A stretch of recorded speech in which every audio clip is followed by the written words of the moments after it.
Good morning students. आज हम लोग संस्कृत व्याकरण के अंतर्गत शब्द रूपाण यानी शब्द रूप के बारे में जानकारी प्राप्त करेंगे। तो आइए सबसे पहले हम जानते हैं कि जो संस्कृत है, संस्कृत में दो तरह के रूप होते हैं। एक होता है शब्द रूप और दूसरा होता है धातु रूप।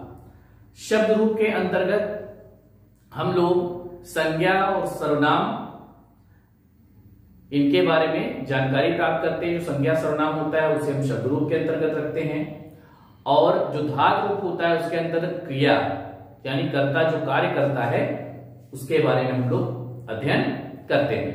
तो आइए यहां पर हम लोग आज शब्द रूपाण के अंतर्गत अकारांत पुल्लिंग बालक का शब्द रूप देखते हैं। आइए शुरू करते हैं। यहां पर देखिएगा, सबसे पहले मैं बताना चाहूंगा कि जो संस्कृत है, संस्कृत में 3 वचन होते हैं। ठीक है, आपके हिंदी में और इंग्लिश में आप लोगों ने 2 वचन पढ़ा होगा, लेकिन संस्कृत में 3 वचन होते हैं। एक वचनम, द्विवचनम और बहुवचनम। ठीक है, पहले इसको समझ लीजिए। एक वचनम का अर्थ है एक वचन, यानी कोई भी वस्तु, व्यक्ति, कुछ भी है जो संख्या में एक होगा उसे हम एक वचन के अंतर्गत रखते हैं। जिसकी संख्या एक होगी उसे एक वचन में रखेंगे। यदि किसी की संख्या 2 है तो उसे हम द्विवचनम में रखेंगे। तो द्विवचनम में 2 और 2 से अधिक जितनी भी संख्याएं होती हैं उसे हम बहुवचनम के अंतर्गत रखेंगे। ठीक है, आप लोगों को कारक प्रकरण मैंने बताया था।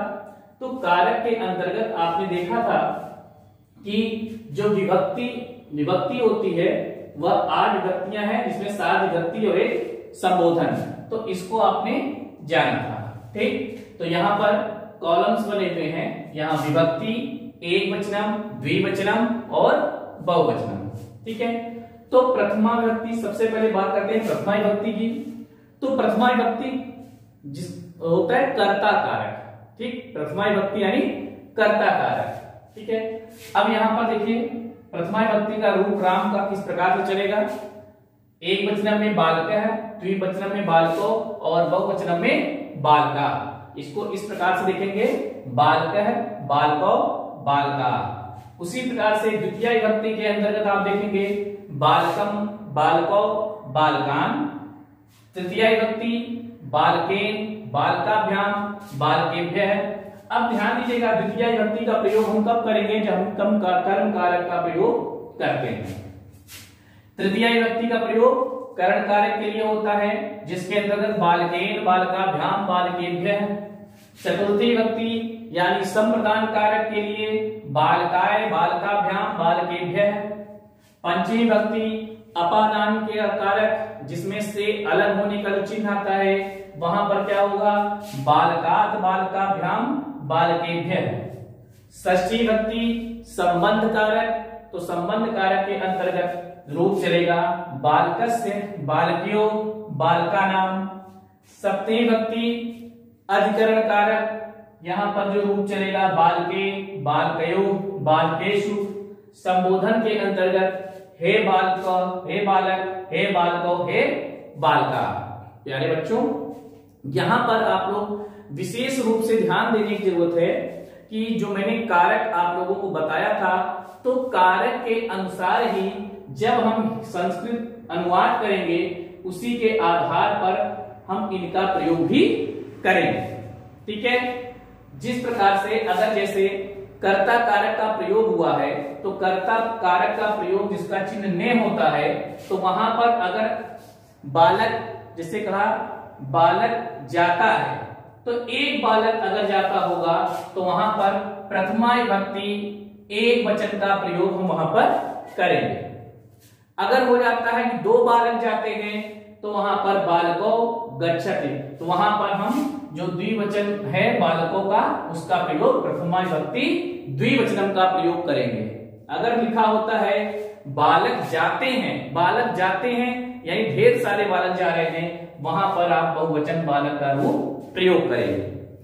संस्कृत अनुवाद करते समय हमेशा इस चीज का ध्यान देना होता है कि कर्ता जिस रूप जिस वचन का होता है, क्रिया भी उसी रूप उसी वचन का लगता है।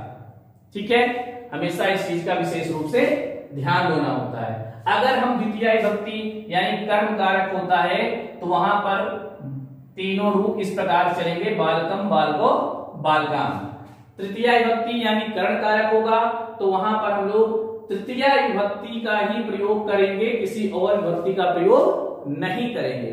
तो इसके पहले के वीडियो में मैंने बताया था कि विभक्ति और कारक दोनों बताया था। तो जिस विभक्ति का जो कारक होगा उसके साथ उसी कर्ता का प्रयोग हम लोग करेंगे।